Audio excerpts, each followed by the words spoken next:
नमस्कार, खबर जारी न्यूज 24 पर मैं हूं आपके साथ मकसूद खान। निष्पक्ष न्यूज में सबसे पहले बात वोट की, क्योंकि महाराष्ट्र से लेकर झारखंड तक चुनावी रैलियों में बयानों की तपिश बढ़ती जा रही है। पीएम मोदी ने आरोप लगाया कि कांग्रेस हमेशा देश को बांटने का षड्यंत्र करती रही है और अब एक बार फिर वो जातियों के बीच लड़ाई करवाने पर तुली है। लेकिन राहुल गांधी ने भी दो टूक कह दिया कि बीजेपी और आरएसएस चाहे जो कुछ भी कर ले, लेकिन जाति जनगणना होकर रहेगी। सिस्टम में दलितों और पिछड़ों की हिस्सेदारी बढ़ाने के लिए आरक्षण के दायरे को भी बढ़ाया जाएगा।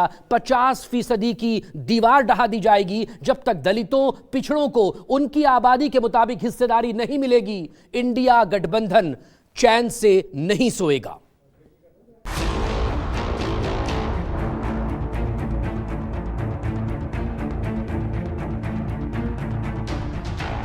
महाराष्ट्र से झारखंड तक विधानसभा चुनाव के दंगल में स्थानीय लोगों के मुद्दे हवा हो गए। बीजेपी और कांग्रेस के दिग्गज एक दूसरे के दाग दिखाने लगे।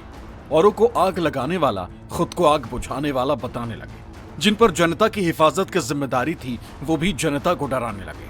विरोधियों पर षड्यंत्र का इल्जाम लगाने लगे। साजिश, आग और देश विरोधी राग और भी न जाने क्या सुनाने लगे। कांग्रेस SC, ST, OBC समाज की एक जाति को दूसरे के खिलाफ खड़ा कर रही है। भारत के खिलाफ इससे बड़ी साजिश कोई और नहीं हो सकती। आप मुझे बताइए, आदिवासी जब एकजुट रहेगा तो उसकी ताकत बढ़ेगी कि नहीं बढ़ेगी? इसलिए मैं कहता हूं, एक है तो सेफ है, एक है तो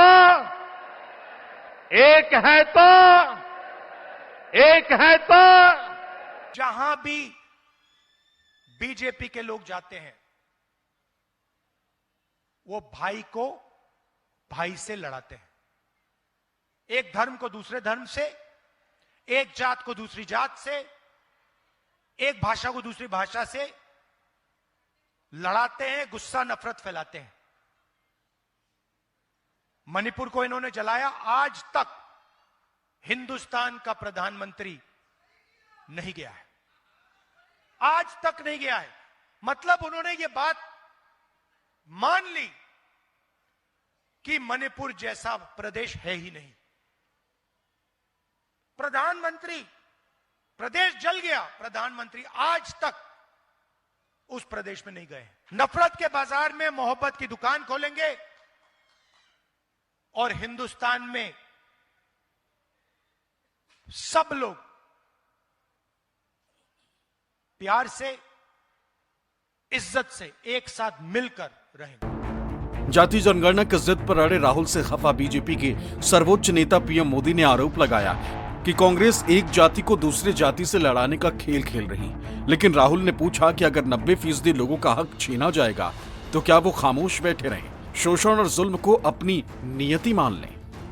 कांग्रेस का एकमात्र एजेंडा है, किसी भी तरह SC समाज की एकता को तोड़ो, ST समाज की एकता को तोड़ो, OBC समाज की एकता को चकनाचूर कर दें। कांग्रेस चाहती है कि SC समाज अलग अलग जातियों में बिखरा रहे, ताकि SC समाज की सामूहिक शक्ति कमजोर पड़ जाए। मैं देश की सच्चाई देश के सामने रखने की कोशिश कर रहा हूं। मैं देश को बताने की कोशिश कर रहा हूं।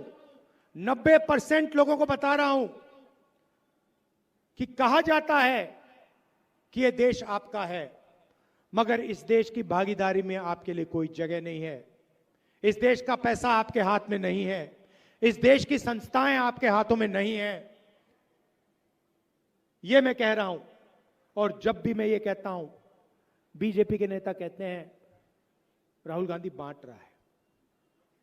मैं बांट नहीं रहा हूं, मैं देश को मजबूत करने की कोशिश कर रहा हूं। मैं देश को इकट्ठा करने की कोशिश कर रहा हूं। राहुल गांधी की मांग है कि आबादी के हिसाब से सिस्टम में पिछड़ों और दलितों की भागीदारी होनी चाहिए। आरक्षण का दायरा बढ़ाया जाना चाहिए और किसकी कितनी आबादी है ये जानने के लिए जातियों की गिनती जरूरी। जाति जनगणना अनिवार्य है, लेकिन पीएम मोदी ने कांग्रेसी सरकारों के अतीत के पन्ने पलटे। जवाहरलाल नेहरू और इंदिरा गांधी से लेकर राजीव गांधी तक को आरक्षण विरोधी बता बैठे।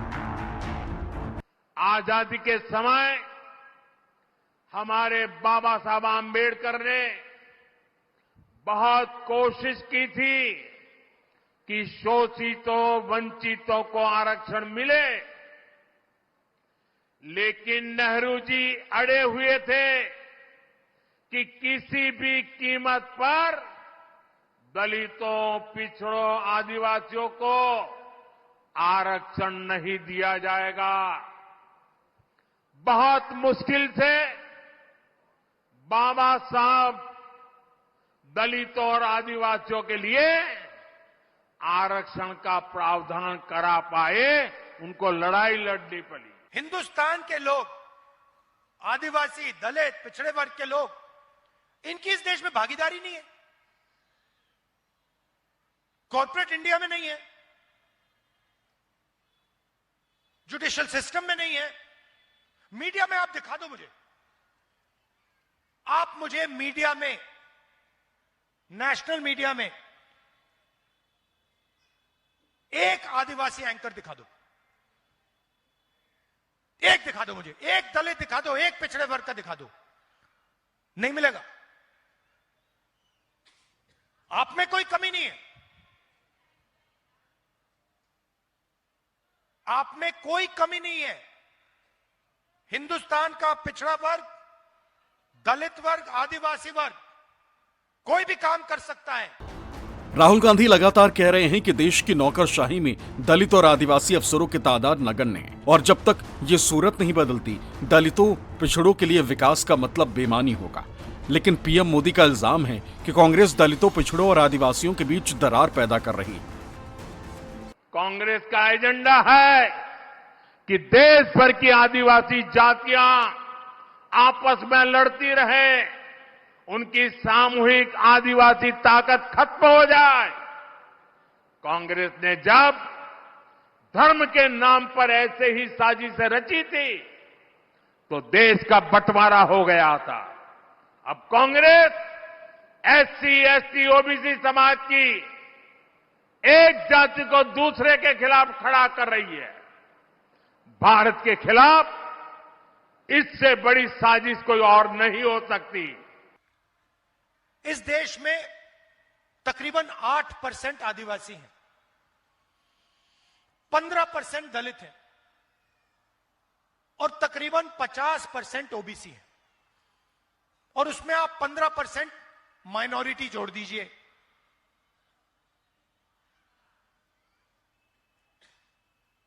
अगर आप इन सबको जोड़ो तो 90% ये लोग हैं। जाति जनगणना का जिद के साथ संविधान और आरक्षण की रक्षा के राहुल के नारे ने बीजेपी और आरएसएस के हिंदुत्व की राजनीति को संकट में डाल दिया। बेचैनी इस कदर बढ़ी है कि खुद मोहन भागवत को सामने आना पड़ा। 2 दिन पहले मोहन भागवत ने दावा किया था कि देश में धर्म और अधर्म की लड़ाई चल रही है, लेकिन राहुल ने एक बार फिर ये दोहरा दिया कि लड़ाई सिर्फ 2 विचारधाराओं की है। एक जो संविधान और आरक्षण खत्म करने पर तुले हैं, दूसरे वो जिनका प्रण हर हालात में संविधान और आरक्षण की हिफाजत करना है। अब अपने देश को ठीक करना, आज एक धर्माधर्म की लड़ाई चल रही है और हम ईश्वर प्रदत्त कर्तव्य अपना निभाएं, ये अपेक्षा है धर्म देने, यानी धर्म के पक्ष में हम खड़े होना है। ये होना है तो आचरण जाना चाहिए लोगों को। एक तरफ स्वार्थ के भय से उभरते भारत को दबाने के प्रयास हो, लेकिन वो सत्य को दबाने के प्रयास है। सत्य कभी दबता नहीं, सत्य कभी मरता। आज देश में लड़ाई चल रही है, वो 2 विचारधाराओं के बीच में चल रही है। एक तरफ इंडिया गठबंधन, कांग्रेस पार्टी, जेएमएम, बाकी पार्टियां, और दूसरी तरफ बीजेपी, आरएसएस, राहुल गांधी जब भी जनता के बीच जाते हैं संविधान की लाल किताब दिखाना नहीं भूलते, लेकिन संविधान की इस लाल किताब ने विरोधियों को मानो गुस्से से लाल कर दिया है। तभी तो पीएम मोदी भी इसे दिखावा बताते हैं, लेकिन राहुल गांधी कहते हैं कोई फर्क नहीं पड़ता, संविधान नहीं छोड़ेंगे, संकल्प नहीं तोड़ेंगे। न बाबा साहब आम्बेडकर के संविधान की परवाह है, न कोर्ट की और न ही देश की भावना की। संविधान भी बिरसा मुंडा जी जैसे आपके जल, जंगल, जमीन के लिए लड़ता है, हर रोज लड़ता है। तो लड़ाई संविधान को बचाने की है। एक तरफ जो संविधान को बचा रहे हैं, दूसरे तरफ जो संविधान को खत्म करने की कोशिश कर रहे हैं। महाराष्ट्र के चुनावी रण से पीएम मोदी ने शिंदे सरकार की योजनाएं गिनाई और कांग्रेस पर इसे रोकने की कोशिश का इल्जाम भी लगाया, लेकिन राहुल गांधी ने सवाल दागा कि अरबपतियों का तो 19 लाख रुपए कर्ज माफ कर दिया, लेकिन किसानों का क्यों नहीं किया? क्या देश का खजाना सिर्फ चंद अरबपतियों के लिए खाली किया जाएगा? गरीबों को कुछ भी नहीं दिया जाएगा? महिलाओं के सशक्तिकरण के लिए जो कदम उठा रही है, वो कांग्रेस और उसके गठबंधन को बर्दाश्त नहीं हो रहा है। नरेंद्र मोदी ने 16 लाख करोड़ रुपए उनका माफ किया, आपका कितना किया? आपका कितना किया? कितने रुपए आपको कर्ज माफ करके दिया? आप में क्या कमी है जो उनका लाखों करोड़ रुपया कर्जा माफ होता है और आपका 1 रुपया ना माफ नहीं हो सकता?